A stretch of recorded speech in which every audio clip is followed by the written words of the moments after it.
promises. Hey guys, Action Raid Shadow Legends, welcome to the video. I am glad to have you all here with me today, and I am thrilled to be joined by KruYsen back on the channel. KruYsen, what's up, man? How you doing? What's up, brother? I'm excited to be here and talk about Raid, as always. I am so excited to have you back, man. The first time that you were on the channel, we asked all the endgame tips. For those of you who don't know, KruYsen has a YouTube channel. You have to subscribe. We're trying to get him to 6,000 subscribers. He's at like 3,500 right now, because at 6,000, KruYsen has access to the dev build, and we want him theory crafting on our behalf. Trust me, we definitely want to get a dev build in your hands. So let's try to get him to 6,000 subscribers, or at least close, right? Let's try to get him close, guys. I'll have in the pinned comment. The last time that I had you on, KruYsen, man, I didn't know what to expect. You know, a first-time guest, plus you're #1 in live arena. You're like #3 in live arena. You finished #1 in platinum. You're like the guy at the top of arena all the time, at least when I check, right, in the game. And I wasn't sure if that end game, that such niche end game content would bleed over to appeal to the masses. Frankly, when I had you on the first time, I was so happy that everybody loved you, not just your advice, which actually is, I mean, you eat and sleep and breathe Raid. So everything that you know about Raid, it's applicable to your general strategy advice. It's applicable to everybody, no matter where your account is, no matter where you're focused on the game. What is my purpose? You passed butter. Oh my god. Yeah, welcome to the club, pal. Jeez, man, that was a long rambling Ash intro, brother. But I'm thrilled to have you back on, man. How you doing? Thank you, man. I'm glad to be here back, and even more happy to talk about how to build champions, because that's one of my favorite things. I love that, man. It's my favorite thing too. It's like, man, the grinding, the Hydra on auto, and the. And you know, like all that stuff, like it is, you can get into it and out of it, but just building champions and trying them out in a specific build, that is like the beauty of Raid Shadow Legends. I completely agree, and that's why we have you back on today. Doing something a little bit different. You guys let me know if you like this format or not, but we're gonna take a deep dive into quite a few champions, some of like the freebies over the years that are actually really good, like the Sun Wukongs of the world, and also some of the more weird champions, like the Odins, maybe Rotos, that people just kind of question, okay, how am I supposed to, what stats matter the most, and how do I make these tough decisions? So let's start old school, brother, kinda, with the queen, the bride of Raid Shadow Legends, Siphi, the lost bride. Got lost in the woods, man. This was my bride for a while. I'm looking for a bride. Is Siphi still the GOAT, in your opinion, like one of the GOATs in the game? Is she still super meta at the top? And how do you, what's your first choice on how to build the Siphi? Because it's tough. I mean, as the same thing can be said with most of these champions, but like, do I focus on speed? Do I focus on survivability? Do I focus on resistance? You know, so a lot of options here. What do you think about Siphi? Siphi used to be the fastest champion in the game, and the one that you should concentrate all your fastest gear. Right now, she's not this champion anymore. You should focus the fastest gear you got with high survivability. So the best set that I would advise for her, since she's a champion with 114 base speed, very fast, an amazing buff kit, increase defense, increase speed, and block debuffs. So if you can have her in 9, 6, or 4 pieces of protection, is the best thing you can do. The higher number of pieces, the best, without losing that much speed or that much survivability. It's the best set for her, no doubt. So you would sacrifice, you know, the idea of Stone Skin or the idea of going all out speed with your Siphi if it meant getting that 9-piece protection on her. Yeah, because right now we're living the speed meta. I said that 1,000 times in many videos. And Siphi has one little problem. Her speed boost was decreased over the years. So she... Yeah, it was like 15 originally or something, right? To 10? Yeah. So she doesn't boost speed and turn meter the same way she used to. And right now, to have her really fast and to boost with her is not enough to bring the second champion to play unless it's a very fast champion. Yep. So you should consider use your fastest speed gear on the fastest champion that can have a higher boost on turn meter. Okay. Even it can even be Arbiter, KruYsen, Armanz, Lazarius, any other that can give you a better turn mid So you boost. like to boost into Siphi, basically, not use Siphi to boost into others. Yeah, Okay. exactly. Okay, so let's folks out there who don't have 9-piece protection for undead. What would be your second choice? Would it be 6-piece protection, or would you then think about a different set? 6-piece protection, or at Okay. least 5 to get the 2 speed boosts and the 4 pieces Protected buffs, yeah. protected. Oh, yeah. Okay, man. I'm rocking supersonic protection, so I'm kind of old school. And the reason I went, and maybe you can speak a little bit to the supersonic set here on Siphi or anybody else for that matter, is I knew my Siphi wasn't fast enough to beat most Siphis or most teams, frankly. She's at 370 speed right now. So I was like, okay, I need to put supersonic to get the 4-piece bonus, a 2% fill per buff in case I don't go first. Do you think that supersonic is a decent option on Siphi, or would you go stone skin even above that? And if you play yeah, go ahead. if you play classic arena or tag team arena, that's a good strategy. Yeah, Because the enemy could go first and you go second and you boost your team and maybe cut him. But if you play in live arena, that's not a very good strategy. Because if you have someone in supersonic on your team, everything that you want is Siphi on the other team. Because she's going to put 3 buffs and she doesn't put a lot of turn mid boost. So the chance of you cutting Siphi using supersonic, it's amazingly good. Okay.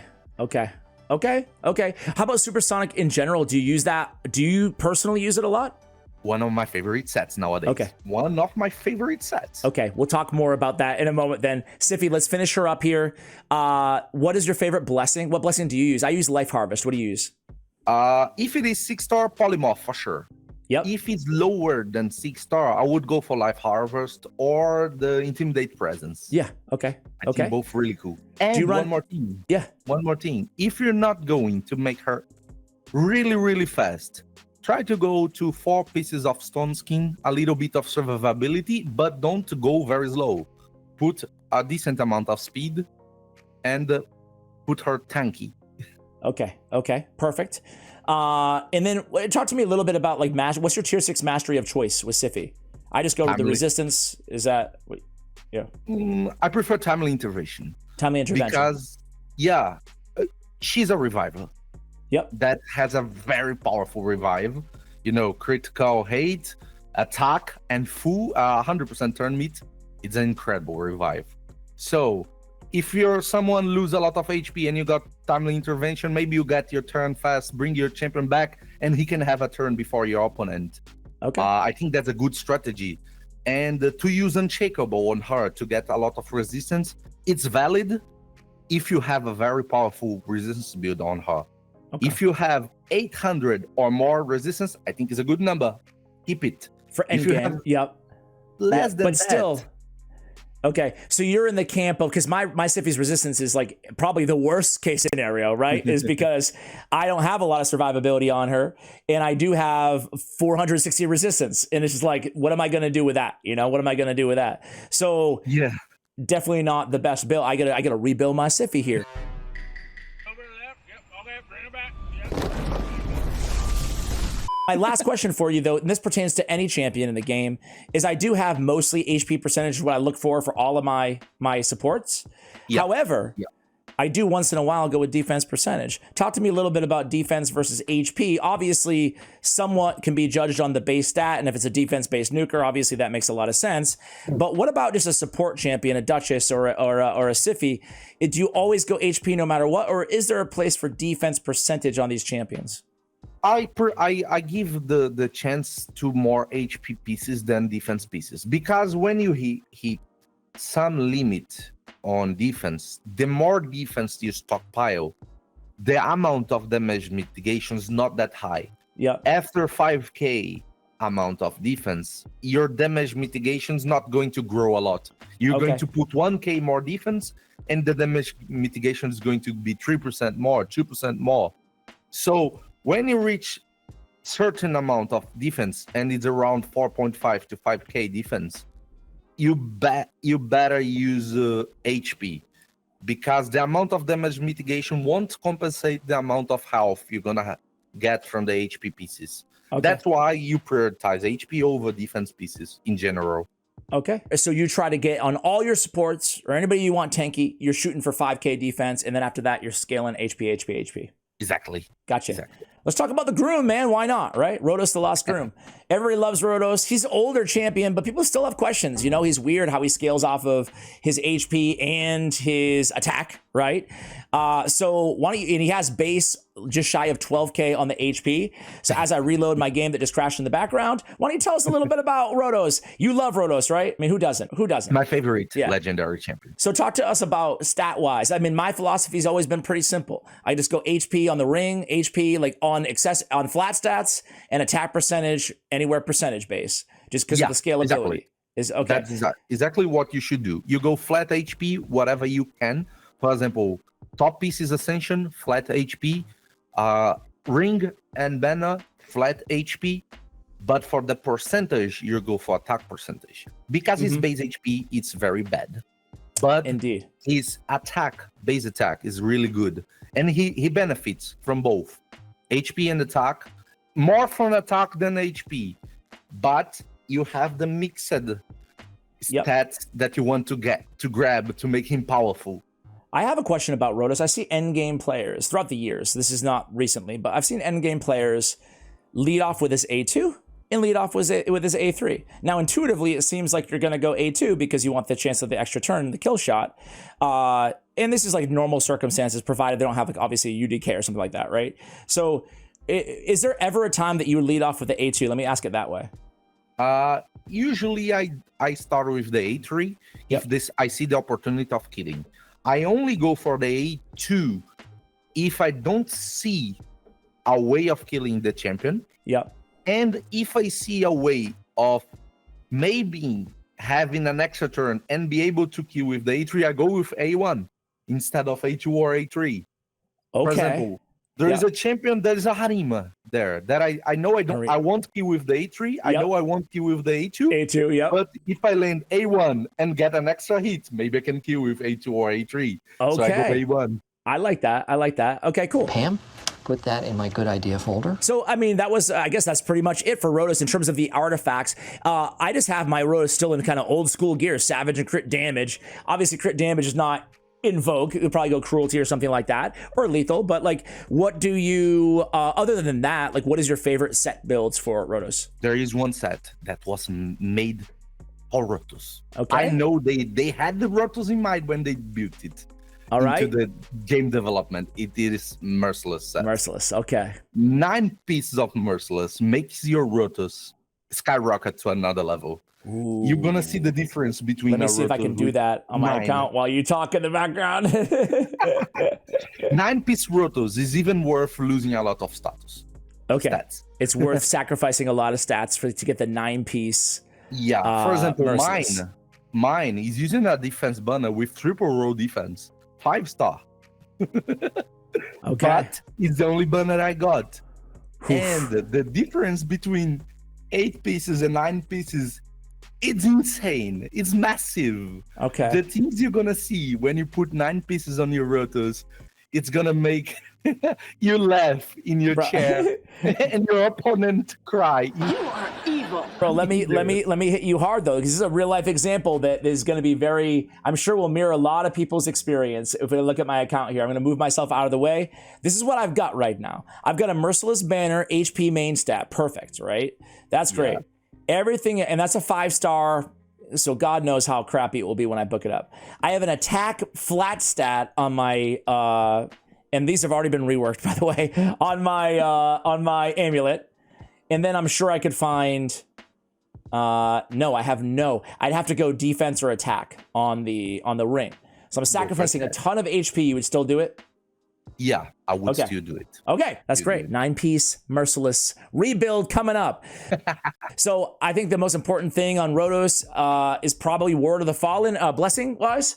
Yeah, there is one champion that you don't have doubts which blessing this is going to use is Rotos. Word of the Fallen, it's a way above all the others. All the others, for him, makes him one of the hardest champions to kill. Yep. Because you're gonna need a triple hit to kill him with one champion. So the number of champions that has a triple hit powerful enough to kill Rotos It's not that much. Yep. So this blessing was another one that when they thought about it, they said, "Oh, Rotos, That's a Rotos. Yeah. your little blue friend." Or maybe they didn't, and then we just figured it out, and they're like, "Oh, cool." but you'd like to think so. You'd like to think so. Why do you always come and kill the vibe with those things? Masteries wise, just going Helm Smasher on Rotos. Yes, Helm Smasher and counterattacks on the green line Yes, of defense tree, retribution, and deterrence. Cool. Yeah. All right, perfect. Let's go to maybe a newer champion. I want to get your thoughts on good old Odin. So Odin was very hard to get, but a lot of maybe some confusion, to be fair, around this guy, especially at first, because of the A3, right? This as Guardian Judgment, right? It's like, wait, I'm ignoring 100% defense, but I'm scaling off of their stats. Do I need a bunch of crit rate and crit damage? Do I ignore, like, what do I need here? You know? So do I need to ignore defense at all in his kit? Of course I have like some of those answers, but I want to hear from you. What do you think of Odin? And I guess just get to the good stuff, get to that A3. Obviously, we know we need a heck of a lot of accuracy for the A2. Yeah. But talk to me a little bit about Odin's A3 and then your favorite sets to put him in. Yeah, Odin is a champion with a very unique kit. And is a very hard champion to build because he needs everything. Yeah, right. he needs everything. And he's very powerful, so you want to give him everything. So, about sets, the best sets you're going to have on him, it's for sure Pinpoint and Stone Skin. Okay, I got one right. That's my build, right? Yeah. Gotcha. Pinpoint for letting him remove the things with the A3 and remove the things and landing the debuffs with the A2 and even the A1 debuff without having the problem of getting polymorph all the time. Yep. Because the A2 is an AoE and things like that. So you have the trouble with polymorph. But having him on Pinpoint remove half of this problem usually. So you're gonna do it safely. And Stone Skin will let you have your turn with a little bit more safety, and maybe your opponent loses and you yourself have so many turns to lose this Stone Skin that you might proc his passive with the block damage, which is a really, really strong combo. Yep. Stone Skin Pinpoint, way better everything else. Okay. If you can't go Pinpoint and Stone I was going to say, if you had to choose. Go for Pinpoint instead of Stone Skin. But build him faster than you usually go if you're going full Pinpoint. And if you can't go Pinpoint, go Stone Skin for 4 pieces or 6 pieces. It's really good. Okay. So number 1, Stone Skin, Pinpoint. Number 2, Pinpoint. Number 3, Stone Skin. Number 4, what? Perception? Triple perception, something like that? Speed and accuracy based. Speed and accuracy. Sets. Okay. Yeah. So I have Stone Skin and Pinpoint.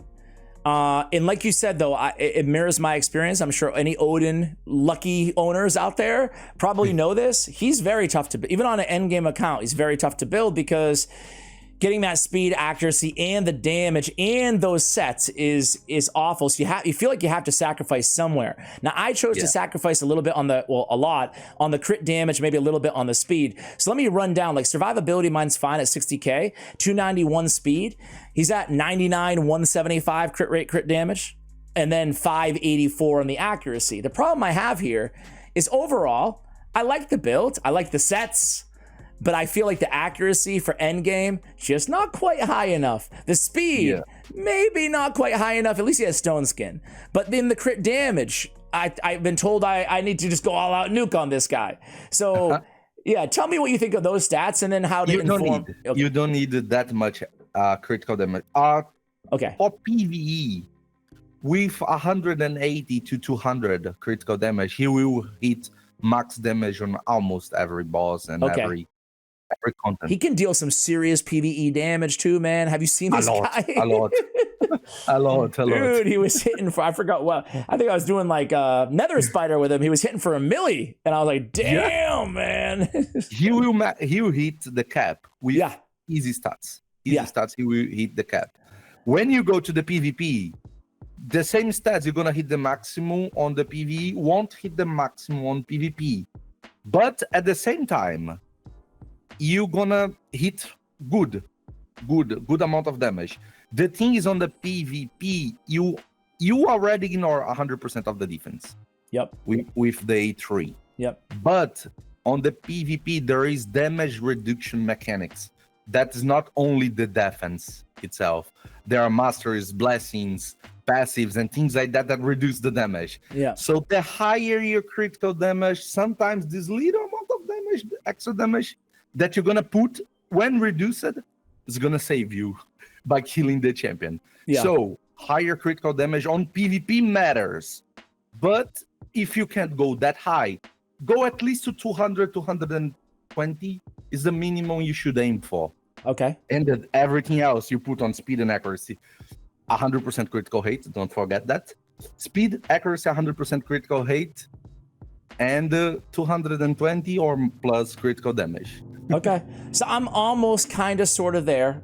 He's definitely on my 8x wish list for soul stones as well. Incredible. Right? Incredible. Talk to me before we end. I go intimidating presence. I am at 3-star, but I go intimidating presence just the same because I always am running him I'm trying to run him in Aura Lead. Yeah, if you use him as your aura, you can run intimidate presence, but you can have intimidate presence on a higher aura on your team if you want. And since he's going to be your first champion on the team, you can run him into polymorph because he got accuracy on his build, and he's going to be the first champion on your team with the speed aura. So when someone is landing debuffs on AoE, he's going to be the first one to proc the polymorph if he procs, and that might save you sometimes. So it's better to use the intimidate presence higher. That's a good point. In another champion and put the polymorph on him on the first champion. Final question on Odin, and then I'll leave you alone on Odin. I'll have, you guys probably already see it, but I'll have timestamps for all these champions too. On Odin, do you try to build a void only team around him when possible to run him in aura lead in any PvP environment? I guess in any environment.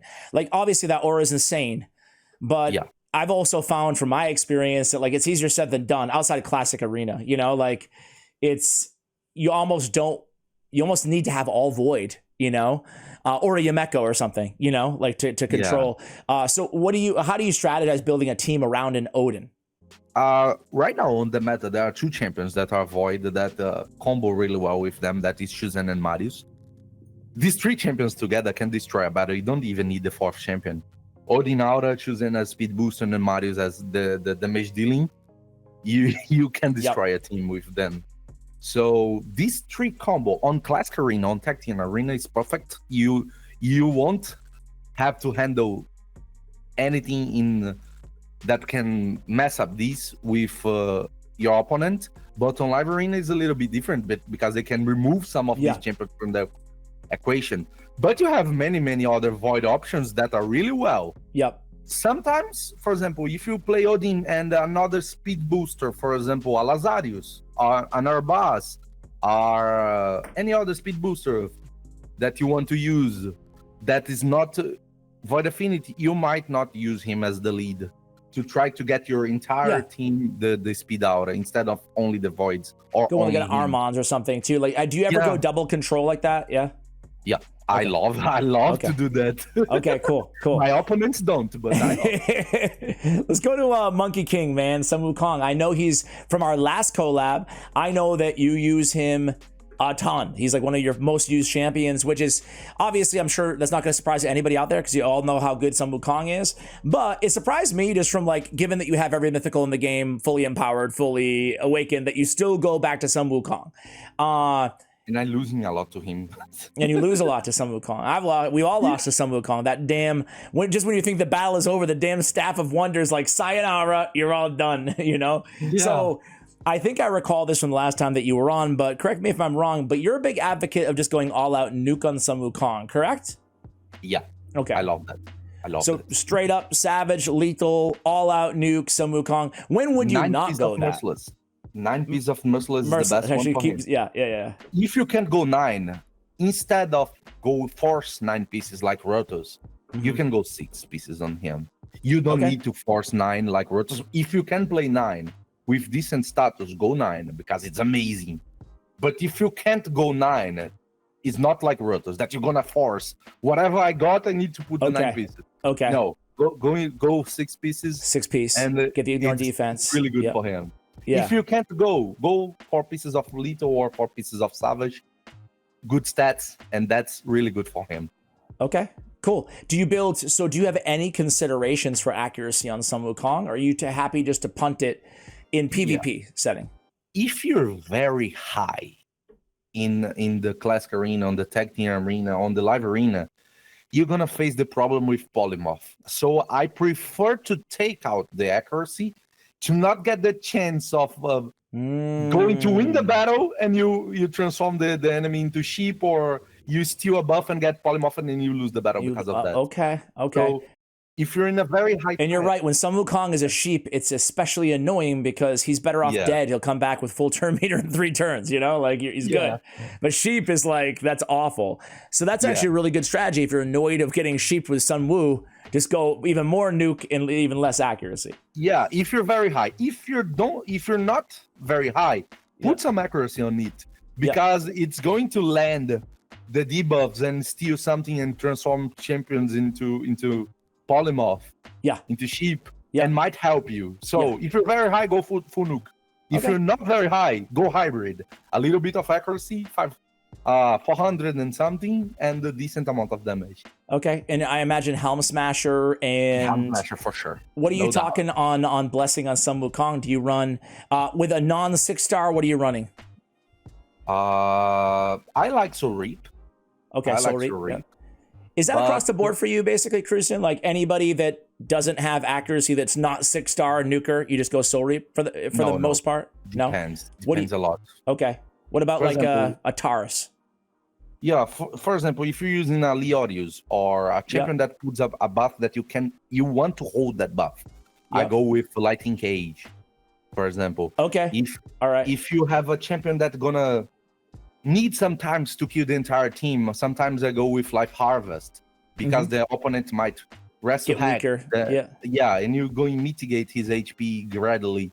So there are very different strategies that you can use, even on nukers. But usually, if it's 6-star, I would consider to go polymorph, because I can flirt with RNG. Yep. Even everybody knows that RNG doesn't love me. Yeah. But I want to flirt with RNG sometimes. So I love 6-star polymorph. And if I can't go 6-star polymorph, I think in another strategy. Okay. Sounds great. Is there ever a time that you put Crushing Ren for PvP on a there is only one champion that I used Crushing Hand that was Georgid, but it's not the best one. It was just I was trying things. I prefer Heaven Cast on Georgid if you have Necret or choose another team for the buffs. Yep. Yeah, but in general, I don't use Crushing Hand. The 5% is not the 5% that you got on the top level champions is not something that I think is crucial for losing all the things that bonuses the of the other ones. Yeah. Okay, cool. I want to go with a mythical, but the one arguably, I guess, who's maybe the second most accessible after. I guess it depends on who you have, right? But Lady Mikage. I'm assuming 9-piece protection is the way to go for PvE, or maybe I'm wrong. What do you think? On Lady Mikage? Yes. I would go for Relentless.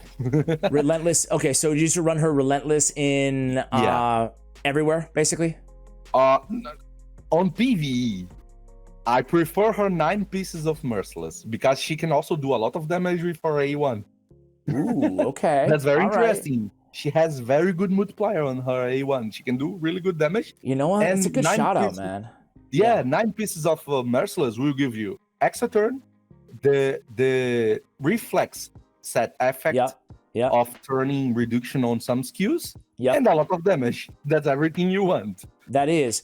On Lady Mikage, do you use her ever in... Talk about the forms on Lady Mikage. Are you using her?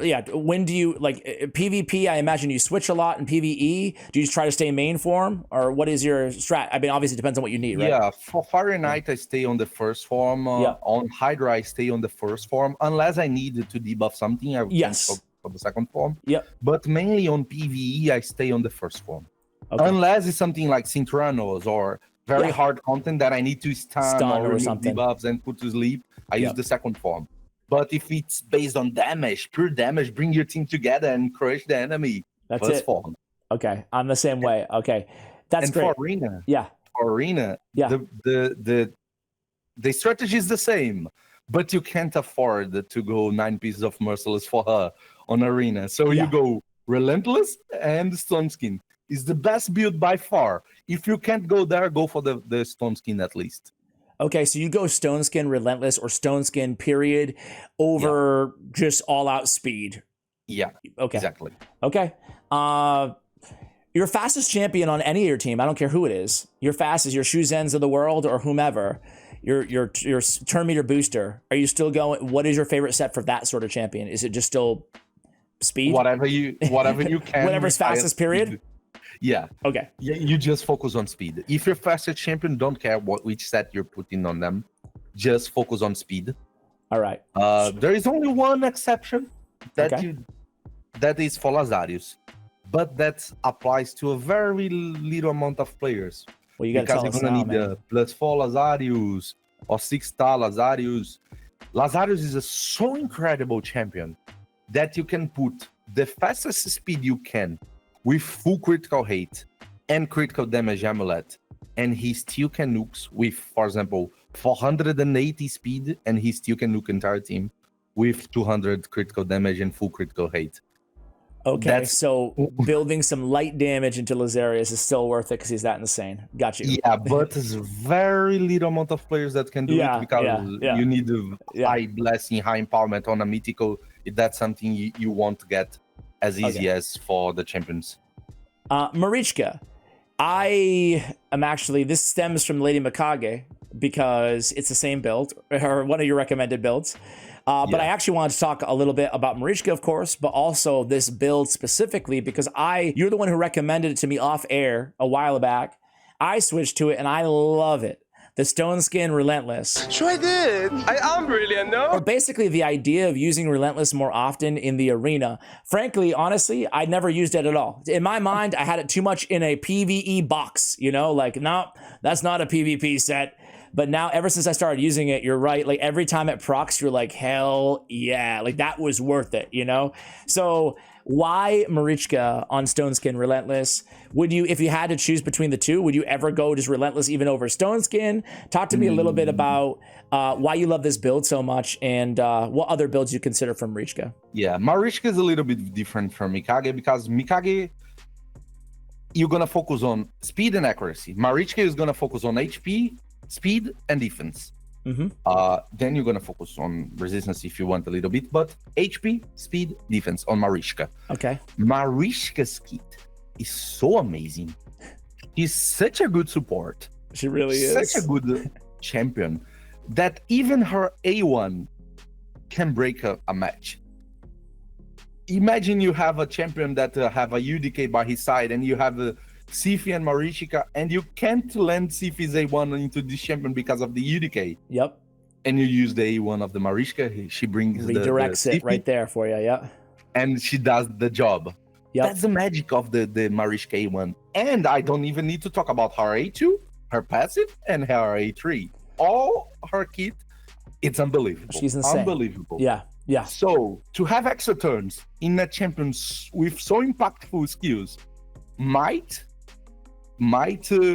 bring the victory to you. Yeah. Because your opponent didn't expect that the extra turn, the cleans, the heal, the opponent being stunned or targeted by a nuker with the one ally attack. It brings so much utility to your team. Yeah. That extra turn makes a difference. So Stone Skin for not dying very fast, Yep. and Relentless to bring the RNG into your favor with a very powerful kit. What is the slowest acceptable Marichka and or like support champion for, let's just say gold 5 arena, like so end game ish, but not like top 100. I'm not asking like so like what is what's a good benchmark for folks out there to be aiming 300. for? If you're 300? using Stone Skin, 300. If you're not with, That's so fast, bro. Yeah. Even for me, it's fast. I have mine. Let's see, 282. So I'm a little slow. After slower. pinpoint, Pharaoh, Yeah. protection, the speed that we had in mind 2 years ago It's It's no not the longer. same. Yeah. The people that have 350 with these sets now has 400 Yeah. with exactly the same gear. You just Yeah. need to change 2 pieces, 3 pieces. So the speed we had in mind a few years ago is a little bit different now. Okay. So 300, 2 years ago it was, oh my god, that's impossible. Yeah. You're kidding me. Oh, yeah. Now 300, okay, it's a little bit difficult. Yes, it is. Oh, back in But- the days, like that guy has a 300 speed arbiter. No, Yeah. like that's way back in the day, because we didn't have Gear Ascension, we didn't have 9-piece sets. I mean, I can go on and on, but blessings and everything else, right? Empowerment. Okay, so back to Marichka here. Blessing. Blessing, I like 6-star. If Yep. 6-star, If you have it, polymorph. polymorph. If Yep. not 6-star, I like a lot Life Harvest. Okay, good. I'm a That's what we fan have. of Life Harvest. Okay, I'm same. very, very, very fun of Life Harvest. I'm the same way. I love it. And do you go timely intervention as well on Marichka, or do you go with Yeah, resist? Okay. Okay. In fact, just a coincidence, I just launched a video about how to build Marichka. And I'm Well, going there you to go. teach on that video how to do that we're talking about. If I can remember, I'll try to include that video right now in the description below for you guys to check out after this one. So beyond Marichka, is there anybody that you would recommend, like that you would build in Relentless for the arena? You know, like what type of champion maybe, you know? Galatir is a very interesting champion to build on Relentless. Okay. Ancora is another very interesting champion Yeah. to build on Relentless. Those low cooldowns, right? Low cooldowns and the opportunity to reduce the cooldown with the A1. Yeah. One of our A1s can destroy a match. That's actually a really good call out right there, right? Yeah. Maybe like a little bit unorthodox, certainly not meta in the arena, but maybe like a Grand Oak as well. Yeah. You know? Oh, it can work. It can work. These champions that can do a skill that you for sure Cooldown. gonna use, Yeah. and another skill that you might use sometimes. These champions are good to build in Relentless. Okay, I have 2 more to ask you about. First, let's go to the horse, man. Marius. I'm so embarrassed. Every time I mention this dude's name, I'm embarrassed because I still don't have him, but I'm almost there, bro. I'm almost at the finish line. I'm happy to say I'm just gonna party so hard like it's Christmas Day when I get this dude. Anyway, He's amazing. how are you building Marius? First thing I need to say, Yep. when I think about the champion that was a fusion or a free champion that is most relevant over the history, Rotos comes into my mind for PvP, Gnat comes into my mind for PvE. Yep. But Marius, it was that close to take Rotos' crown. That close. Woo! Yeah, man, he's next level. He's not, and plus he's so good everywhere. It's like you can use him everywhere, and he's going to be one of the best options. He's insane, man. I mean, Yeah. obviously, the cool thing is he's bringing the increased accuracy and the increased defense himself, right? He's got the Yeah. extra turn mechanics. So, like, are you just building him all out damage? And what kind of nifty, unorthodox builds or sets can you take advantage of? Yeah. This champion is so interesting because usually on a nuker, you don't have that many options to build. You usually go Savage and something else. Yeah. But mainly Savage. This champion is a little bit different. You can try many builds on him, and that's the beauty of this champion because he's so powerful in many builds, in many ways, with a lot of different stats, and he's so powerful. Yesterday I was playing on the Live Arena, and on Doc Morroy's account, we got every champion on the game, and my first pick everybody it was Marius. I could pick any mythical. So you go of the first game. pick now in Live Arena Marius? Yeah, Marius is so important right now that I first picked him over Armanz, over Marichka, over any mythical of the game. I was first picking Marius every battle. And it was a 97% win rate. And I don't argue. I don't mean to be surprised because it's not shocking at all. He's insane. Yeah. He's insane. So, okay, you've tried out a bunch of different builds. What are your couple top ones?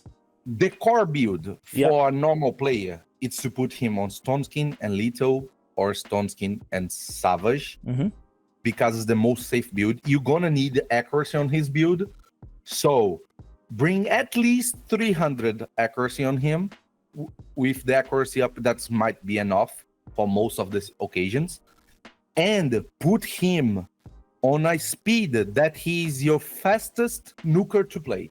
If you have all the nukers So on, you can clear the built, table. Yep.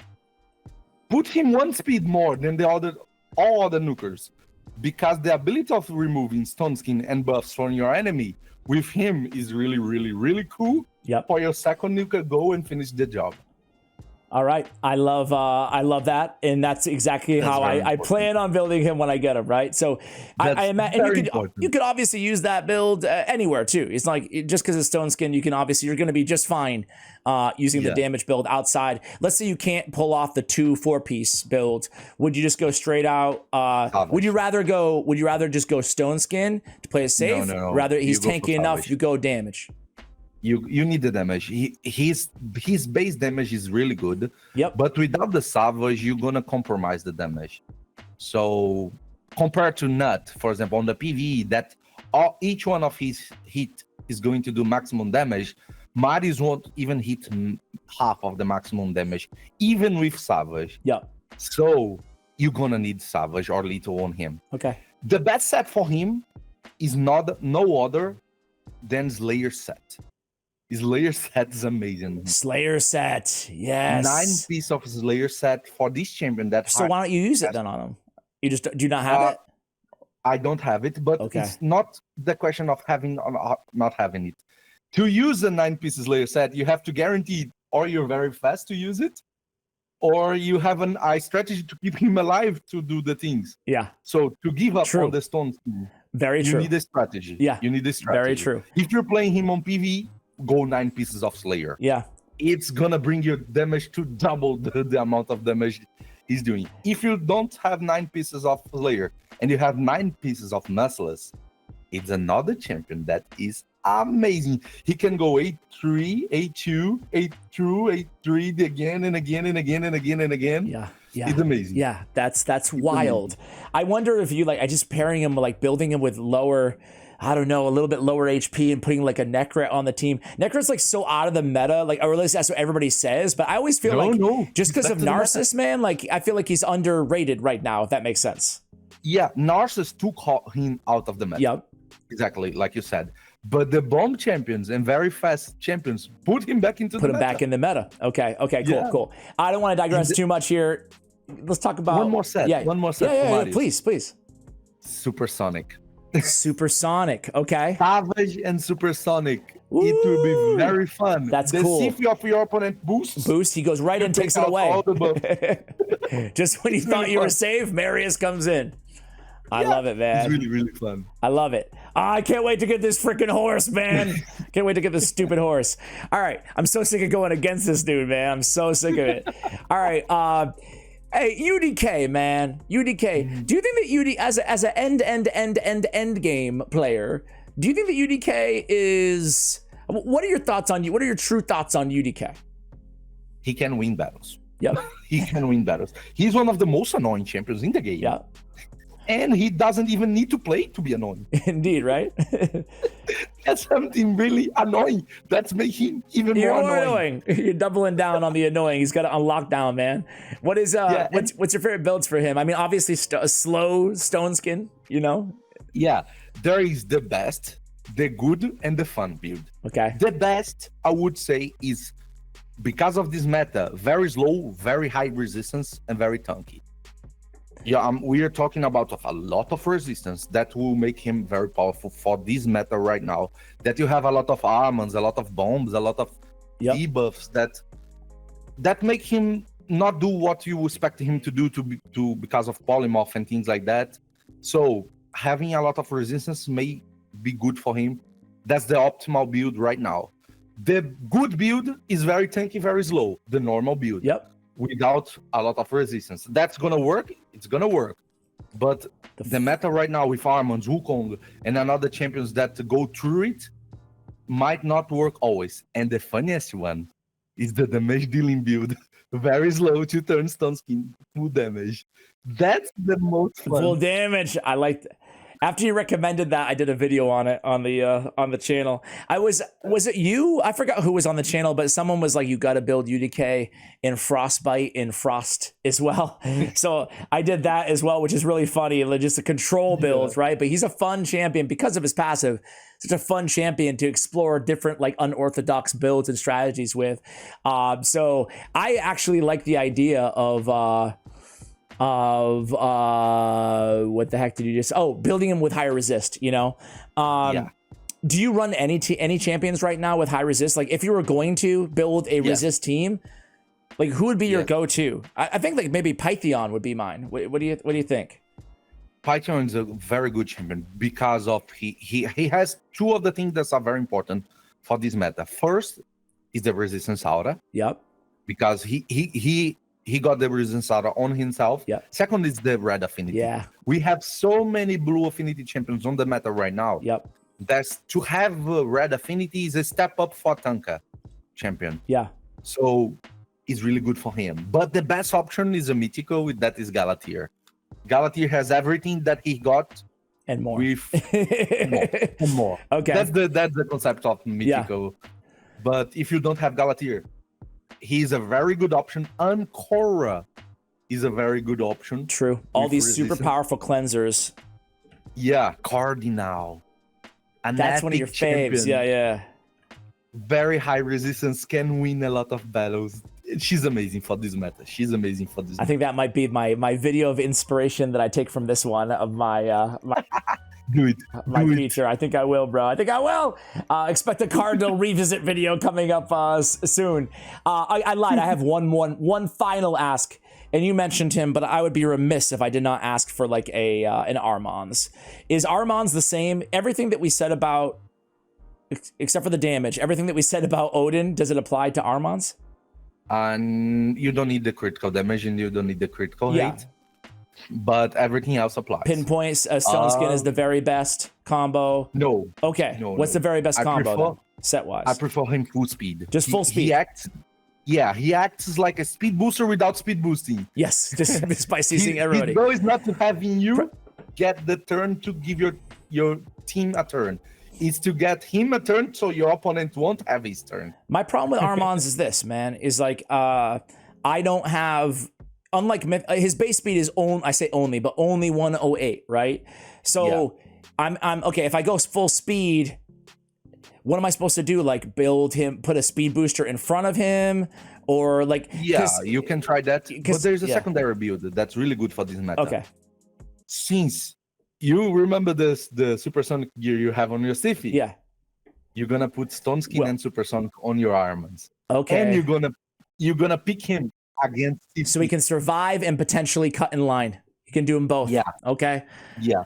Okay. That's the strategy. And a lot of players are using. Supersonic is one of the meta sets that many people don't use but should use. Okay. Because it's really strong. I think on your recommendation, I actually use, I guess it could be any lockout champion. It doesn't have to be Crixia, but I have Crixia. Yeah. But I have her, and I switched from all out speed to supersonic 4-piece. Well, I have 5-piece, but I think that actually I need 6-piece on her.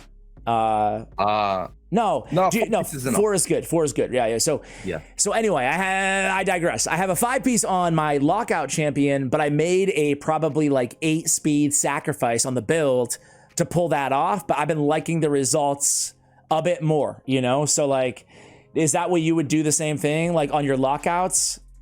Yeah, for example, my Warlord can go 400 speed and 700 accuracy with Stone Skin and Perception or Full Perception, something like that.